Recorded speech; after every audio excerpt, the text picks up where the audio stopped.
আমাদের জায়গা থেকে আমাদের সদস্য সচিব বলেছেন, আমরা বলেছি আমাদের জায়গা থেকে যে যদি যে দৃশ্যমান বিচারিক প্রক্রিয়া, এই বিচারিক প্রক্রিয়াটি আমরা দেখতে পাই, মৌলিক সংস্কারগুলো আমাদের সামনে দৃশ্যমান হয় এবং নির্বাচনকালীন কিছু সংস্কার প্রয়োজন রয়েছে বিচার বিভাগের, আইন শৃঙ্খলা রক্ষাকারী বাহিনীর, নির্বাচন কমিশনের, এগুলো সম্পন্ন হলে এপ্রিলে নির্বাচন নিয়ে আমাদের কোনো দ্বিমত নেই।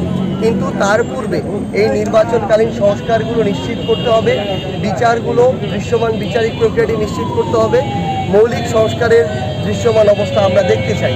এবং সবচেয়ে গুরুত্বপূর্ণ হচ্ছে বাংলাদেশের রাজনীতিতে আমরা সবসময় দেখে এসেছি যে নির্বাচনকালীন সময় ক্ষমতার অপব্যবহার করা হয়, কালো টাকার পেশি শক্তির অপব্যবহার করা হয়।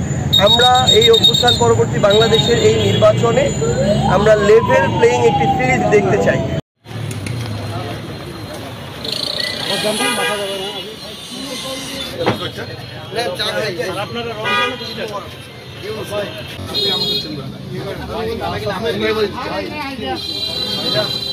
আমাদের এখানে হচ্ছে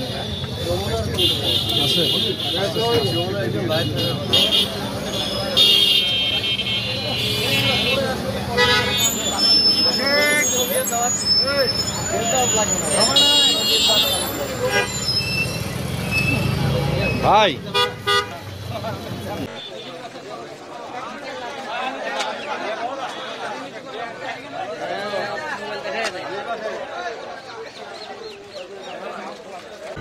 অন্তর্বর্তীকালীন সরকারের পক্ষ থেকে আমরা যেটা দেখেছি যে তারা এপ্রিলের নির্বাচনী রোডম্যাপের একটা বিষয় দেশের সামনে উপস্থাপন করেছেন। আমরা আত্মপ্রকাশ করেছি